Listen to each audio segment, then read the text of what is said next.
मई 2025 सिर्फ इंडिया पाकिस्तान का एक आम सा फ्लेयर अप नहीं था, ये एस्केलेशन थी फास्ट फॉरवर्ड मोड पर।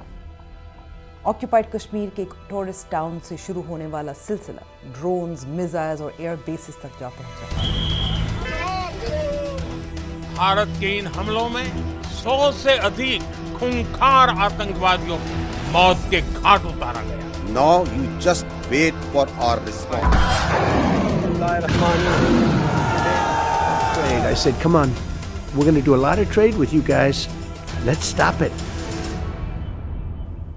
सवाल सिर्फ ये नहीं कि क्या हुआ, सवाल ये है कि एक ऐसा मुल्क जो इंडिया के मुकाबले तकरीबन 1/4 साइज, 1/6 आबादी और 1/10 मिलिट्री बजट रखता है, उसने इस कॉन्फ्लिक्ट में बाजी कैसे पलट दी जो न्यूक्लियर दहलीज के इतने करीब पहुंच गया था।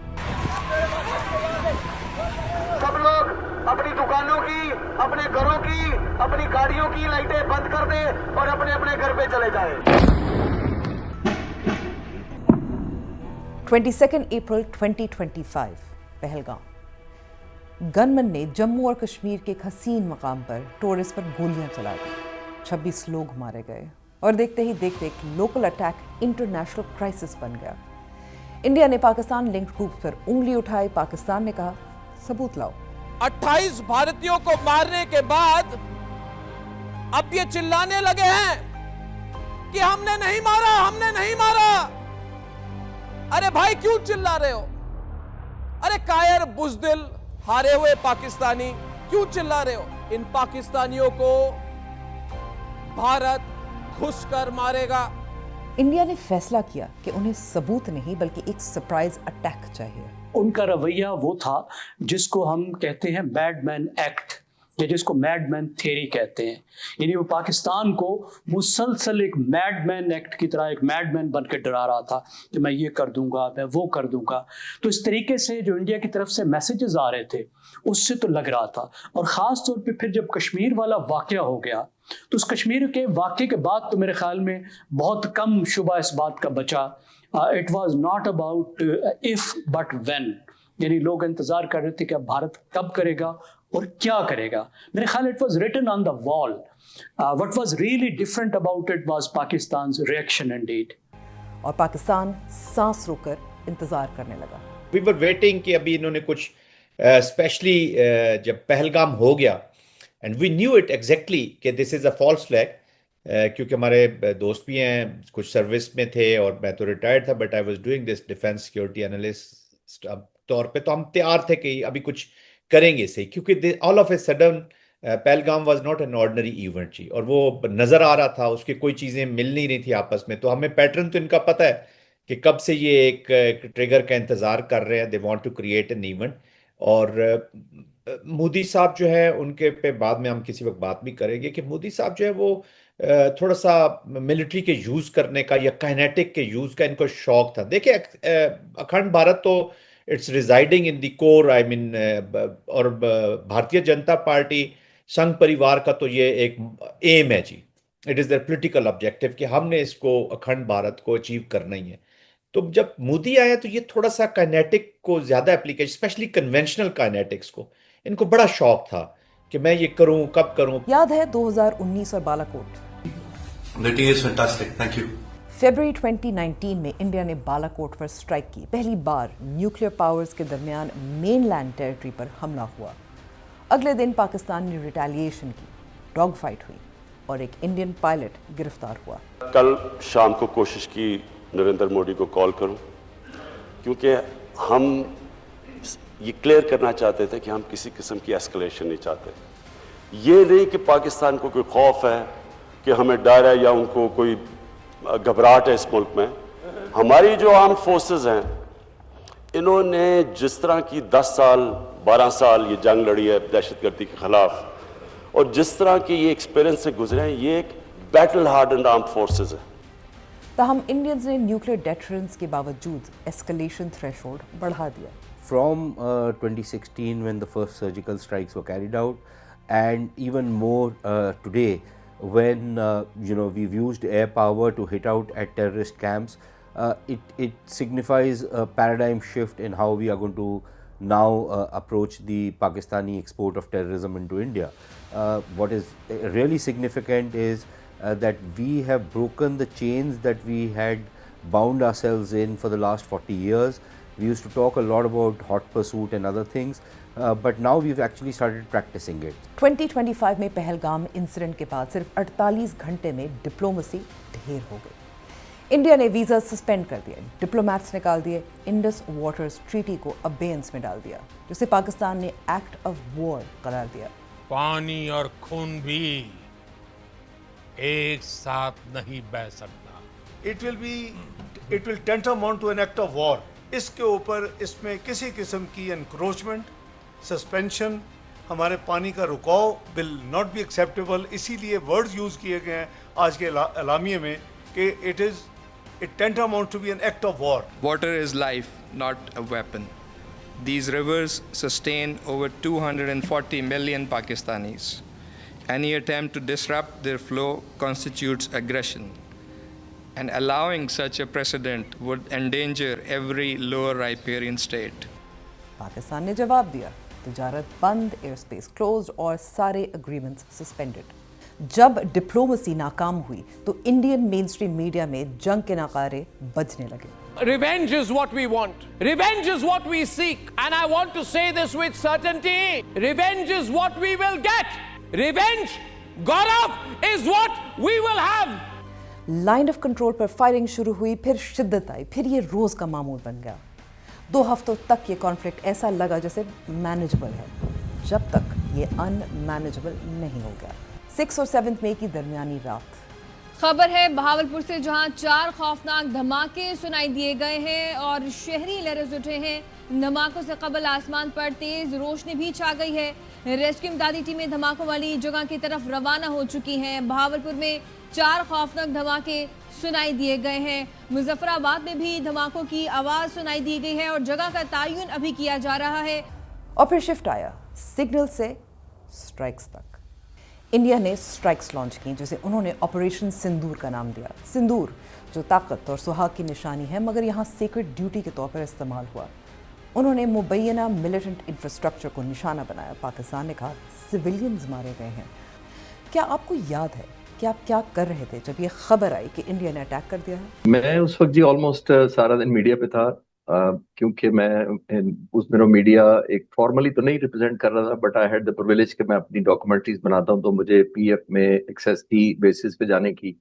डॉक्यूमेंट्रीज में अपने चैनल अपने नाम से एक बनाता हूं, तो डॉक्यूमेंट्रीज से मुझे एक्सेस थी, जिसकी वजह से मैं इन टच था। अदरवाइज जब एस्केलेशन हो रही थी, मैंने अपनी एक डॉक्यूमेंट्री फर्स्ट मई को अपलोड भी की थी। तो मैं ना सिर्फ मेन मीडिया पे था, but I consider my self very fortunate and privileged के पाक फ़ज़ाइया की टॉप लीडरशिप ने मुझे ही सबसे पहले बताया था। और उस वक्त मैं एक चैनल पर था, प्रोमिनेंट चैनल पर लाइव ही था, तो मुझे मैसेज आया और जब बेल हुई तो मैंने उठाया, मीडिया से लॉग ऑफ किया, तो मुझे बताया गया कि ये हमने जहाज मारे हैं अल्हम्दुलिल्लाह। तो मुझे बहुत खुशी हुई, but as a former fighter pilot सबसे ज़्यादा मेरा कंसर्न ये था कि खुदा न खास्ता हमारा कोई नुकसान तो नहीं हुआ।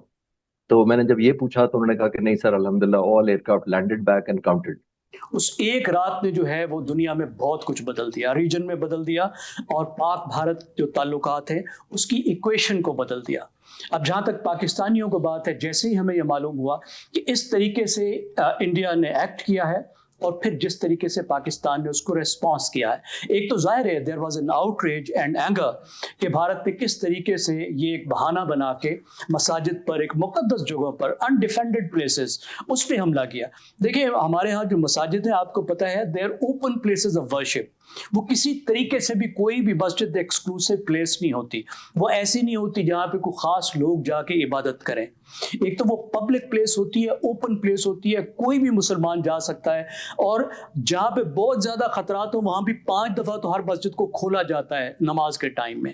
तो वो ऐसी जगह हो ही नहीं सकती जहाँ पे कोई खुफिया काम हो रहा हो, कोई ट्रेनिंग हो रहा हो। तो मसाजिद पर हमला करना, जो बिल्कुल सिविलियन प्लेसेस हैं, इबादत गाहें, obviously I think I also felt very angry on this. और फिर जवाब दिया। अब हम सिर्फ स्टैंड ऑफ में नहीं थे, हम एक जंग में थे, और ये वही घंटा था जब पाकिस्तानी जेट्स का सामना इंडियन जेट से हुआ। इंटरनेशनल एनालिस्ट ने इसे वर्ल्ड वॉर II के बाद सबसे इंटेंस डॉग फाइट कहा, मगर एयर कॉमोडोर कहते हैं ये डॉग फाइट नहीं थी। उधर से 85 जहाज आए, एयरफोर्स कॉम्बैट रेडी थी, हम नॉर्थ से साउथ तक पाक फिजाइया डिप्लॉयड थी। जब ये कन्वर्ज किए एक दूसरे की तरफ, उस वक्त पाक फिजाइया ने जो यहाँ से 42 जहाज टेक ऑफ किए थे, वो गए थे डिफेंसिव मिशन के लिए। दैट मीन्स हमने डिफेंड करना था कि हमारी एयर स्पेस में कोई एंटर ना हो। लेकिन ये यूनिक PF का मिशन था, जब उन्होंने अपने मिसाइल्स अपनी सरहद के अंदर रहते हुए लॉन्च कर दिए उनके जहाजों ने, तो फिर पाक फिजाइया के सरबराह ने जो ऑपरेशन रूम में मौजूद थे ऑलमोस्ट फॉर लास्ट 20 डेज, उन्होंने कहा कि convert this into an offensive mission and don't let them go back. तो फिर ये यूनिक मिशन था, क्योंकि आमतौर पर जो डिफेंसिव मिशन होता है वो डिफेंसिव ही उड़ा जाता है, जो ऑफेंसिव होता है वो ऑफेंसिव नेचर का पहले से प्लान किया जाता है। तो ये डिफेंसिव को ऑफेंस में कन्वर्ट करना और फिर इन 8 जहाजों को वापस ना जाने देना, ये बहुत बड़ा मार्का था। वो 1 घंटे की कंटेस्टेड जंग हुई है, बियॉन्ड विजुअल रेंज, रात को 12:30 बजे। रेडार स्क्रीन और डिजिटल स्क्रीन के अलावा आपको कुछ किसी का नहीं पता। इतने ज्यादा कंटेस्टेड बैटलफील्ड के अंदर एरर ऑफ वो भी होता है, जजमेंट भी हो सकता है। अमेरिका का, ईरान का आपने देखा, डे टाइम में उन्होंने कहा हमने गलती से अपने 3 दिन को जहाज मार दिए। तो ये बहुत ही एक डिमांडिंग किस्म का मिशन था, और बहुत ही, जिसको कहते हैं ना, full of anxiety and tension का मिशन इसलिए होता है कि किसी की किसी अपॉर्चुनिटी पे मिस हो सकती है, दुश्मन को आपके खिलाफ अपॉर्चुनिटी खुदा न खास्ता मिल सकती है। तो ये जज नहीं होता कि आप सेफ कोई चेस बोर्ड की तरह मूव कर रहे हैं, एक एक बारी बारी कर रहा है। देयर आर 120 एयरक्राफ्ट मनूवरिंग, और हर एक की कोशिश है कि मैंने दूसरे दुश्मन के जहाज को मारना है। तो आई थिंक ये बहुत चैलेंजिंग था, और मैं जाहिर ट्रिब्यूट देना चाहूंगा ट्रेनिंग को भी, पाक फिजाइया की, उनकी लीडरशिप को भी, और पायलट्स की बोल्डनेस को भी। और सिर्फ पायलट्स को नहीं, मैं जब पायलट कहता हूँ उसका मतलब हर टेक्नीशियन होता है जिसने उस जहाज को सी ऑफ किया होता है, हर वेपन कंट्रोलर जो जमीन पर बैठा होता है, क्योंकि हमने एक जमीन से जो मिसाइल है हमारा HQ-9 भी, उससे भी एक जहाज को टारगेट किया, निशाना बनाया। बाकी J-10C ने मारे साथ। इसके बावजूद कि पाक फिजाइया ने पहली रात और पहले घंटे में इंडियन जेट्स गिराए, इंडिया ने हमले जारी रखे।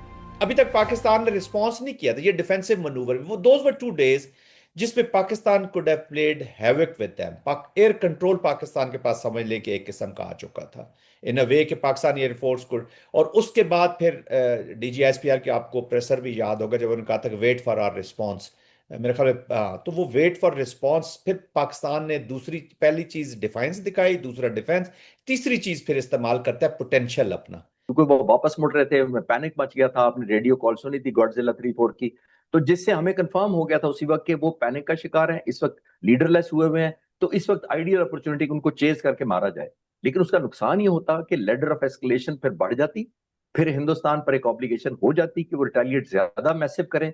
हम जाहिर है मिलिटरीली कोई बाय चॉइस मुकाबला नहीं करना चाहते, हम तो एक प्रोहिबिटिव मैसेज देना चाहते हैं प्राइस के तहत कि जी अगर आप करेंगे तो आपको प्राइस देनी पड़ेगी। तो ये आई थिंक बड़ा केयरफुल क्राफ्ट किया गया था, लेडर ऑफ एस्केलेशन को कंट्रोल किया गया था, और आई थिंक सो कि ये बड़ा इंपॉर्टेंट सब्जेक्ट था जिसके ऊपर होल्ड बैक किया गया, अपने आप को खुद रोल किया एडवांटेज पोजीशन के। ये बहुत कम एयरफोर्सेज या मिलिट्री लीडर इस तरह का कर पाते हैं कि आप हों तो एडवांटेज पोजीशन में, लेकिन अपने आप को रिस्ट्रेन करें।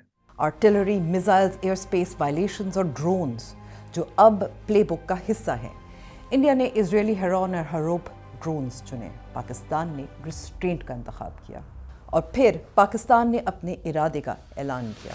जब पाकिस्तान अपनी टाइम, प्लेस और अपने मीन से चूजिंग के साथ जब हमला करेगा, अगर वो जब व्हेन पाकिस्तान विल स्ट्राइक, तो हमें और आपको इंडिया के मीडिया की जरूरत नहीं उसे बताने की, the whole world will come to no.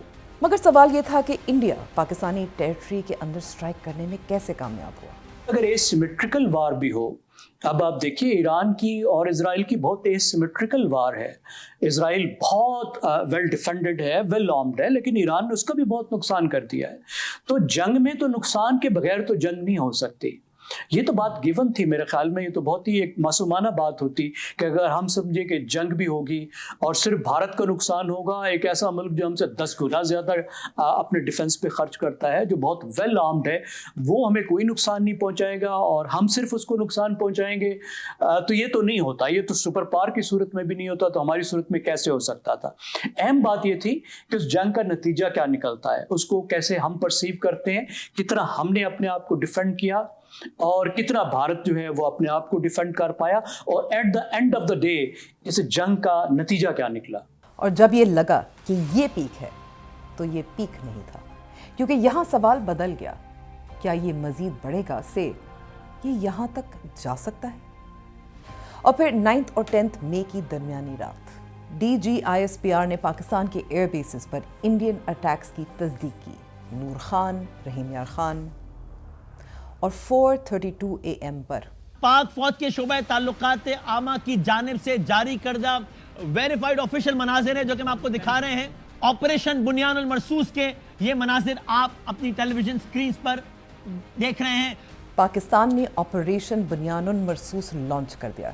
India ने समझा था बालाकोट के बाद उन्होंने एस्केलेशन का थ्रेशोल्ड बढ़ा दिया है, मगर उन्होंने पाकिस्तान को अंडर एस्टिमेट किया। इंडिया एक अपने पर्सपेक्टिव से अपने आप को बड़ा रीजनल पावर समझ के एक पाकिस्तान के लिए इस तरह के हमले जो उसने 6 तारीख को किए थे उसको एक न्यू नॉर्मल सेट करना चाहता था। न्यू नॉर्मल का मतलब यह है कि हमारी जजमेंट होगी, हमारी ज्यूरी होगी, हमारा फैसला होगा, हमारी एग्जीक्यूशन होगी कि हम जिसको चाहें दहशतगर्द है, बावलपुर में हो या किसी और शहर में, उसको हम हमला करके न्यूट्रलाइज कर सकते हैं। तो आई थिंक उनका नंबर 1 तो ये एक मिसअंडरस्टैंडिंग थी कि पाकिस्तान एक न्यू नॉर्मल बनने देगा। हम एक सॉवरेन मुल्क हैं, न्यूक्लियर तो बाद की बात है, हम एक कन्वेंशनली बहुत स्ट्रांग फोर्स हैं। तो ये मिसरीड हम किसी स्टेज पे नहीं चाहते थे कि दुश्मन करे। अगर खुदा ना खास्ता हम भी, मैं अक्सर कहता हूं, अगले दिन यूनाइटेड नेशन में ले जाते, OIC का इजलास बुलाते, तो आया हमारी ये वक़्त बनती। देखिए, जब आप एक इस तरह का रिजॉल्व भेजते हैं दुश्मन के मैसेज उसके ज़हन के लिए, तो फिर आपको एक वैल्यू मिलती है। वैल्यू आपने रीगेन करनी थी। ये अंडर एस्टिमेट उन्होंने शायद ये किया था कि सिलेक्टिवली करेंगे, जिस पे प्राइम मिनिस्टर मोदी, जिसकी तरफ शायद आप रेफर करिए, जिन्होंने कहा था कि हमने तो दहशतगर्दों पे हमला किया था, इन्होंने हम ही पे हमला कर दिया। पाकिस्तान जैसे मुल्क को आप, इंडिया जैसा मुल्क सिलेक्टिव स्ट्राइक कैसे कर सकता है? बाय चॉइस कैसे कह सकता है कि ये उसके खिलाफ है, ये उसके खिलाफ है? तो आई थिंक मैसेज चला गया। वो एक न्यू नॉर्म हमने सेट नहीं होने देना था और अल्हम्दुलिल्लाह नहीं हुआ। और आई थिंक टोटल मिसअंडरस्टैंड किया, क्योंकि पाकिस्तान के पास न्यूक्लियर वेपन्स बतौर डेटरेंस हैं, मगर वो इंडिया की तरह कन्वेंशनल वेपन्स पर खर्च नहीं कर सकता। इंडिया का 2025 का डिफेंस बजट तकरीबन $85 बिलियन था। पाकिस्तान का बजट इसका एक फ्रैक्शन है, तकरीबन $7 to 8 बिलियन। ये 10-to-1 spending ratio Indian dominance की गारंटी थी, मगर ग्राउंड रियलिटी ने कुछ और ही बताया। न्यूक्लियर राइवलरीज में एस्केलेशन सीधी लकीर नहीं होती, ये अनप्रडिक्टेबल होती है, मगर इस 4 रोज़ा कॉन्फ्लिक्ट के नतायज उससे भी ज़्यादा अनप्रडिक्टेबल थे। क्या आप गेस कर सकते हैं कि किस घंटे ने गेम बदला? क्या वो 6 और 7 मई की रात PAF वर्सेस IAF बैटल थी, या 10 मई की सुबह 7 से 8 बजे का वक्त? जानिए इस स्पेशल एपिसोड के दूसरे हिस्से में।